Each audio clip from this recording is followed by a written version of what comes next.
بسم الله الحمد لله والصلاة والسلام على رسول الله وعلى آله وصحبه ومن والاه رب اشرح لي صدري ويسر لي أمري واحلل عقدة من لساني يفقهوا قولي. أحبتي الكرام, grâce à Allah subhanahu wa ta'ala, pendant ce mois béni, Shahr Ramadan, les démons sont enchaînés. Il faut savoir que Shaitan, Iblis, le maudit, a des stratégies avec le fils d'Adam. Il emploie plusieurs méthodes pour nous faire dévier. Et je vais vous raconter une petite histoire qui nous permettra d'en connaître un peu plus sur cet ennemi. Cette histoire, Al-Imam Ibn Kathir, Al-Imam Ibn Jarir, Al-Imam Al-Baghawi, Al-Imam Ibn Al-Jawzi, Al-Imam Ibn Al-Qayyim ont commenté un verset, le verset de Sourate Al-Hashr, Sourate 59, verset 16, où Allah subhanahu wa ta'ala dit كَمَثَلِ الشَّيْطَانِ إِذْ قَالَ لِلْإِنسَانِ اكْفُرْ فَلَمَّا كَفَرَ قَالَ إِنِّي بَرِيءٌ مِّنكَ إِنِّي أَخَافُ اللَّهَ رَبَّ الْعَالَمِينَ. Ils sont semblables au diable quand il dit à l'homme sois mécréant. Puis quand il a mécru, il dit, donc le diable, je te désavoue car je redoute Allah, le Seigneur de l'univers.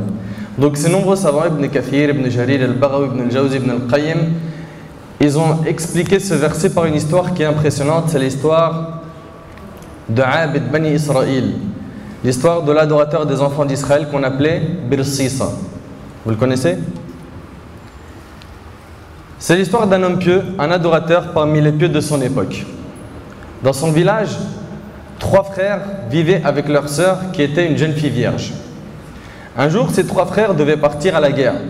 Alors ils se sont dit qu'ils ne pouvaient confier leur sœur qu'à l'adorateur pieux des enfants d'Israël. Ils se sont dit, il n'y a pas mieux que de confier notre sœur, nous, pendant qu'on est en bataille, à cet homme. Ils allèrent alors le voir, puis ils lui ont demandé si elle pouvait rester avec lui, qu'il s'occupe d'elle, etc. Mais il refusa. Ils ont alors insisté, mais l'adorateur continue à refuser jusqu'à ce qu'il a accepté. Voilà la première porte à laquelle va taper Iblis. Il y en a sûrement qui vont se reconnaître à travers cette histoire. Mon frère, combien de fois tu as refusé d'aller à la chicha ou en soirée avec tes amis, puis ils ont fini par te convaincre et tu t'es retrouvé avec eux? Et toi, ma soeur, combien de fois tu as refusé de sortir avec un tel, mais comme c'était un loup, il ne t'a pas lâché jusqu'à ce qu'il a réussi à te convaincre et que tu as fini par t'isoler avec lui, alors que ce n'était rien d'autre qu'une tactique diabolique. Donc cet adorateur pieux continue à refuser. Mais les 3 frères ont tellement insisté, ils ne l'ont pas lâché jusqu'à ce qu'il a accepté de garder leur sœur. Il leur dit d'accord, mais à une condition, c'est qu'elle ne reste pas avec moi dans la même maison. Construisez-lui plutôt une maison à côté de la mienne. Les 3 frères ont accepté la condition de l'adorateur et construisirent alors cette maison pour leur sœur, puis partir à la guerre. Et à ce moment-là, écoute bien, Shaitan intervient. Il est intervenu pour jouer son sale jeu. Il commença alors à lui chuchoter ses maudites insufflations, bien déguisées, en lui ouvrant des portes de haram et en lui faisant désirer la récompense divine, et en lui faisant comprendre que ce n'était qu'un bien. Regardez mes frères et sœurs, ce n'est pas ce qu'on voit aujourd'hui, franchement. Tels sont les pas du diable. Il te dit, rase-toi la barbe, c'est pour le bien de la da'wah. Rase-la, comme ça personne ne t'embêtera et tu donneras une bonne image de l'islam. Il te dit, enlève ton hijab, sinon tu ne vas jamais te marier. C'est juste pour la bonne cause, c'est pour pouvoir trouver un mari. Et ce qui est malheureux, c'est qu'on a des parents qui vont encourager leurs filles à enlever leur hijab. Donc le diable va voir l'homme de haut rang et il lui dit, vole, tu n'as pas le choix. Tu vas bientôt délaisser ce poste. Il faut bien que tu sécurises ton avenir et celui de tes enfants, et ainsi de suite. Donc, il a plein de ruses et son objectif n'est pas que tu voles, tu mentes, tu forniques. Non, ça va beaucoup plus loin que ça. Mais il commence par cette porte. Shaitan se mit donc à embellir le haram à cet adorateur pieux, en le faisant dans un premier temps désirer la récompense. Il lui dit, où est le mal si tu lui déposes à manger comme tu fais toujours et que tu attends juste qu'elle sorte le récupérer, au lieu de t'en aller sans attendre comme tu as l'habitude de le faire. Parce que tu sais quoi, il est possible qu'un animal passe et le mange. Donc le diable, il est rentré dans un west-west. Il a commencé à, comme on dit, le travailler au corps. Il lui a dit là, tu poses la nourriture et tu pars direct. Mais imagine, il y a des animaux qui passent et qui mangent la nourriture. Donc reste jusqu'à ce qu'elle sorte, qu'elle prenne la nourriture. Donc là, il va y avoir un échange de regards. Regarde comment il va petit à petit le diable. Il a dit reste, il n'y a pas de mal. L'adorateur s'est dit, c'est vrai, il a raison. Il n'y a aucun mal. Il n'y a aucun mal. À partir de ce moment-là, il prenait la nourriture, attendait juste le moment de sa sortie, puis il s'en allait directement, sans même la regarder. Mais une fois, il finit par la regarder. Satan est arrivé à nouveau et lui dit, où est le mal si tu déposes son repas à l'intérieur de sa maison? Quoi? À l'intérieur de la maison? Et là, il lui dit, qu'est-ce qu'il y a? T'as pas confiance en toi? T'as peur de quoi? T'es l'adorateur pieux qui craint son Seigneur. Et ça arrive souvent que le diable il vienne te gonfler, te faire croire que tu es un super pieux, te faire croire que parce que, alhamdulillah, maintenant, tu as quelques petits outils dans la religion, tu as appris quelques hadiths, tu as appris quelques versets, tu connais quelques masaïl, des noms de savants et des fatwas, tu as la barbe et tu as le qamis, khlas, tu peux t'envoler. C'est vrai, c'est pas vrai? Donc le diable, il est là pour jeter des fleurs. Et combien, hélas, sont tombés dans ce filet? Croire qu'ils sont des savants alors que c'est des savants dans leur cité seulement. Donc, il a commencé à le séduire, à essayer une fois et deux fois et trois fois à la voir. Il lui a dit, voilà, va. L'adorateur prit alors la nourriture et entra chez elle. Et sachez mes frères et sœurs que ces différentes insufflations du diable étaient des étapes très très longues. Soyez-en sûrs, le diable est très patient. Il te donne l'idée de faire le haram et il patiente. Surtout avec les pieux, c'est un pot de colle. C'est un pot de colle, il ne va pas te lâcher. Et attention, il ne s'en lasse pas. Il reste à tes côtés jusqu'à ce que tu commettes le péché. Et personne, wallah, il a dit, personne n'a l'abri. Personne, Zamas, il est en sécurité, il a des échelons, des grades, où il n'y a pas de bac plus 5 de iman, ça n'existe pas ça. Mon frère, ta foi, du jour au lendemain, comme a dit le prophète, le matin tu es croyant, le soir tu peux être mécréant. Soyez sûrs de ça mes frères et sœurs, wallahi que ce n'est pas une chose à prendre à la légère. Ne vous dites surtout pas je suis à l'abri. Moi, le diable il ne peut rien contre moi. Mon iman c'est une montagne, personne n'est à l'abri. Il y en a qui étaient plus pieux que moi et toi et ils ont fini dans le haram wal-'iyadhu billah et je demande à Allah subhanahu wa ta'ala de nous en préserver. L'adorateur pieux allait donc déposer à manger à l'intérieur de sa maison puis il s'en allait directement. Puis bien sûr, l'étape suivante, le diable maintenant il veut qui? Passe à une autre étape. Tu as posé la nourriture devant la maison, tu l'as regardé, tu es rentré pour lui poser la nourriture. L'étape suivante, Shaitan lui dit, où est le mal si tu restes un petit peu avec elle? La pauvre, ça fait longtemps qu'elle ne voit personne, qu'elle ne parle à personne. Reste avec elle et parle-lui de religion, parle-lui de Coran et de hadith. Ne lui parle pas de ce bas monde. Et on le voit aujourd'hui, des fois, des frères et des sœurs qui se font da'wa sur le net. C'est vrai, c'est pas vrai? Avec des bonnes intentions. C'est vrai, il arrive des fois que ce soit poussé par des bonnes intentions. Mais le diable, il est là pour corrompre cette intention. Sans compter que la bonne intention seule ne valide pas une action dans la religion. Il faut quoi? Un, an-niyya, as-saliha, et deux, la conformité au Coran et la Sunna. Donc il lui a dit, va et reste avec elle, parle de religion. Et on l'a entendu des centaines de fois celle-là. Des centaines de fois. Combien de fois t'entends, je l'aime exactement comme mon frère. Je l'aime exactement comme ma soeur. Je lui fais da'wa, je te jure, je ne parle que de religion. On ne parle de rien d'autre. Mais tu fais quoi avec elle, subhanallah, t'es assis avec elle à la bibliothèque, on étudie Riyad al-Salihin. Allah yibarak, mashallah. Mashallah. Et tu fais quoi avec elle sur Facebook le soir? Je lui envoie des hadiths de Bukhari, on révise ensemble. C'est quoi ça? Ça c'est du tala'ub bid-din. Ça c'est jouer avec la religion d'Allah ça. Et akhi al-Habib, même si tu étais Abu Bakr as-Siddiq, la mixité pour toi elle t'est interdite. Comprends-le, que ce soit par téléphone, que ce soit sur Facebook, que ce soit dans des rencontres, dans des événements religieux ou autres, fais attention. Et combien de personnes ont commencé comme ça et ont fini dans des histoires impressionnantes.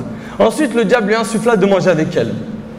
Je lui dis mange avec elle, reste avec elle, mange avec elle. Et c'est ce qu'il fit. Puis petit à petit il lui toucha la main et peu à peu la complaisance s'installait entre eux jusqu'à ce qu'il l'a embrassée. Mon frère, je te pose une question. Est-ce que tu penses que cet adorateur pieux aurait cru un jour commettre ça aussi facilement? Parce que je sais que certains qui sont en train d'écouter ces histoires, ils disent « Moi, jamais ça va m'arriver. Jamais ça m'arriver. Ça arrivera à tout le monde sauf moi. » Akhi al-Habib dit jamais, le mot jamais. Ça peut arriver à n'importe qui. À n'importe qui. Et attention, hein, c'est pas parce que Zama, t'as la barbe et le qamis, t'es à l'abri. Non. Même la sœur qui est en hijab ou jilbab ou niqab, elle n'est pas à l'abri.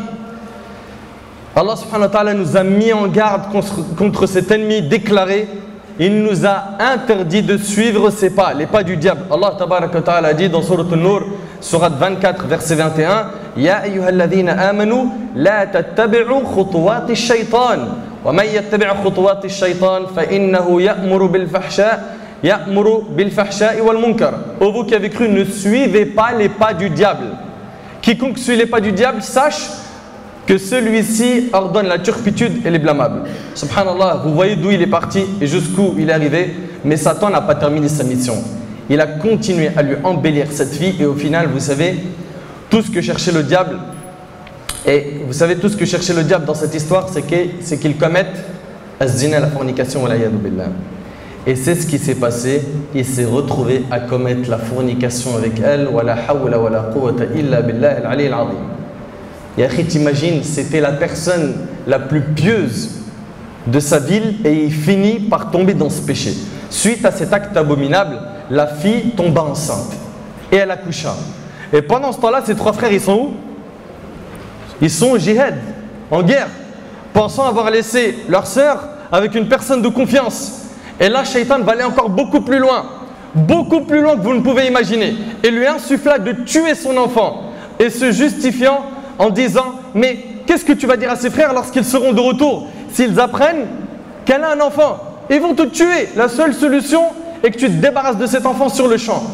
Et c'est ce qu'il fit, il tua son fils. Après que Shaitan l'ait poussé à commettre ce crime, il alla le travailler à nouveau en lui disant, tu penses vraiment que cette fille ne va pas te dénoncer à ses frères? Tu penses qu'elle ne va pas les informer que tu as forniqué avec elle, que tu as tué son enfant? L'adorateur lui demanda dans ce cas-là que faire. Il lui dit, tue-la elle aussi. Tue-la elle aussi. Et c'est ce qu'il fit. L'adorateur pieux a forniqué, puis a tué son propre fils, puis tué cette femme. D'un homme parmi les adorateurs les plus pieux de son époque, il est devenu un fornicateur criminel. Un fornicateur criminel. Les jours passaient jusqu'au jour où les trois frères furent de retour. À ce moment-là, Shaitan délaissa l'adorateur et se dirigea vers les trois frères pour s'occuper d'eux. Et il les informa que l'adorateur digne de confiance à qui ils avaient confié leur sœur avait forniqué avec elle, puis qu'il avait tué son enfant, puis qu'il l'avait tué à son tour. Les trois frères furieux partirent immédiatement attraper l'homme à qui ils avaient confié leur sœur. Ils lui dirent, ouvre-nous sa tombe. Puis après qu'ils aient vu leur sœur tuée et l'état dans lequel elle était avec son bébé à ses côtés, ils traînèrent l'adorateur sur son visage, puis ils l'ont crucifié. Le diable délaissa alors les trois frères et retourna voir l'adorateur qui s'appelait Birsisa. Et cette histoire, je vous ai dit qu'elle a été racontée par Ibn al-Jawzi, par Ibn Kathir, par Al-Barawi et beaucoup d'autres parmi nos savants, parmi les anciens. Et là, c'est le moment crucial de toute l'histoire. Et c'est la fin de l'histoire qui est impressionnante. Shaitan lui dit alors, ô un tel, ne sais-tu pas qui suis-je? Je suis Satan. C'est moi qui ai perverti ton cœur. C'est moi qui t'ai poussé à forniquer avec elle. C'est moi qui t'ai poussé à tuer ton enfant. C'est moi qui t'ai poussé à la tuer. Et c'est moi qui suis capable de te débarrasser de tout cela. Il lui dit, débarrasse-moi-en. Satan lui dit, pas tout de suite, j'ai mes conditions. Il lui demanda, et quelles sont tes conditions? Il lui dit, que tu mécrois en ton Seigneur et que tu te prosternes pour moi en dehors d'Allah. Tu arrives à imaginer? Cet adorateur stupide lui demanda, si je mécrois en mon Seigneur et que je me prosterne pour toi en dehors d'Allah, tu me débarrasserais? Shaitan lui dit oui. Comme toujours, il le fait désirer. Il lui fait des promesses qu'il ne tiendra pas. Et en effet, l'homme mécrut en Allah et se prosterna pour Satan le lapider. Et là, ce traître de Shaitan prit la fuite en disant « Inni bari'um mink, inni akhafu Allah rabbal alamin » Je te désavoue car je redoute Allah, le Seigneur de l'univers. Telles sont les insufflations du diable, les ruses du diable. Telles sont les catastrophes auxquelles mène le diable. Il t'embellit le haram en te faisant croire que c'est une adoration. Il t'embellit les shubuhat, les ambiguïtés, en te faisant croire que c'est la vérité. Et son grand travail est de t'embellir. Tazin al-haram, qala ta'ala, wa zayyana lahum ash-shaytanu a'malahum, fasaddahum 'an as-sabil, fahum la yahtadoun. Le diable leur a embelli leur action et les a détournés du droit chemin et ils ne sont pas bien guidés. Dans cette histoire, on voit une chose, c'est que cet homme était un adorateur sincère et pieux. Et il a fini par être un fornicateur criminel. Et il y a eu plusieurs étapes qui ont été faites. Et le shaitan l'a travaillé, comme on dit, au corps, sur un long moment. Donc sache mon frère ainsi que toi ma sœur que ce qui s'est produit dans cette histoire peut nous arriver de n'importe quelle manière. De n'importe quelle manière et on n'est pas à l'abri. Fallahi barik fikum mes frères ainsi que vous mes sœurs, ne sous-estimez pas le diable. Il a un souffle impressionnant.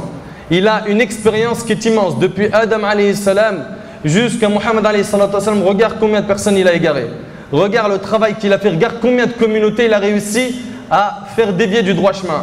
Là, alhamdulillah, ils sont enchaînés les shayatines.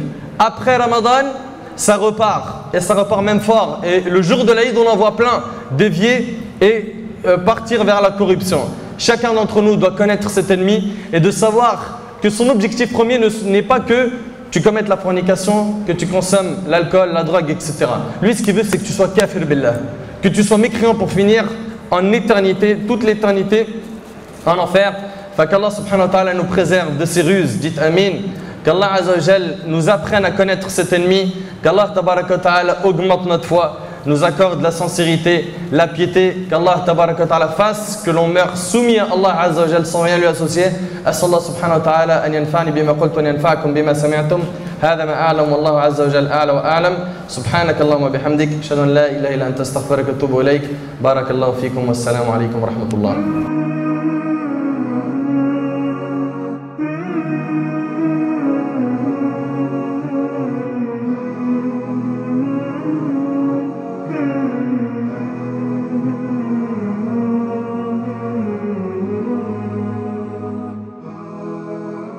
Mm-hmm.